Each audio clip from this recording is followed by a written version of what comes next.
Ok, chồng điệp xưa nằng xưa đây nè tao khôngគ្នាbạn vợ trở lại nhưng mà nó sẽ bắt xiềng âm xí bà hai ngàyนี้nhưng mà trên video mà lên game to phía tôi thế cứ trên một phép IP hay là người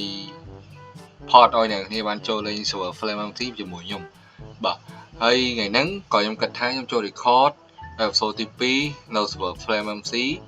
hay năng bật chop phơi ca xong theo bỏ nhôm nắng rồi hay no FTP nhầm lòng bật tag nhầm chụp đường nhưng mà cho cái nông game bà nhưng điệp chóm choចូលក្នុងខ្ញុំ refresh មួយមិនចូល server បាទខ្ញុំបានចុចចូល server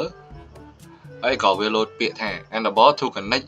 your two body please try again later វាបែបហ្នឹងអ្នកទាំងអស់គ្នាហើយខ្ញុំដឹងខ្ញុំចុច reconnect ម្ដងទៀតហើយនៅតែវាជាប់បានក៏ខ្ញុំថា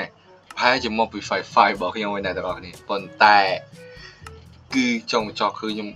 ខ្ញុំអត់ដែរថាចូលលេង server ណាប៉ះចំ server ខ្ញុំទៅដល់ខ្ញុំចូលលេងគ្រប់ server ប៉ុន្តែខ្ញុំអត់ដែរប៉ះចំ server ណាដែលចូលភ្លាមតែ server គាត់កំពុងតែ star កំពុងតែអីអ្នកនេះគឺខ្ញុំច្បោះជុំថ្ងៃនេះអីមានបញ្ហាមាន server flame MC បញ្ហាអីមែនការប៉ັດគឺ server ណាគាត់ reset server ឬក៏គាត់ឡើង season ថ្មីក៏ខ្ញុំអត់ដឹងដែរប៉ុន្តែខ្ញុំចូលបានសោះតែគ្រប់ server ក៏ចូលបានទាំងអស់ហើយពេលនេះក៏ខ្ញុំសាកចូល server ផ្កាខ្ញុំចង់ដឹងប៉ុន្តែគឺចូលបានបាទគឺចឹងហើយគឺ server អត់ដឹង server មានបញ្ហាគឺមានគឺក៏ server restart ទេបាទខ្ញុំបានផុសវីដេអូអ្នកនេះទេគ្រាន់តែនេះចេញវីដេអូមកខ្លាចអ្នកនេះបាត់ខ្ញុំមុខខ្ញុំ2ថ្ងៃខ្លាចអ្នកទាំងគ្នាវីដេអូឃើញហើយណាមួយឃើញបងប្អូនមួយចំនួនដែលគាត់ comment សុំ IP ពីខ្ញុំហើយនឹង port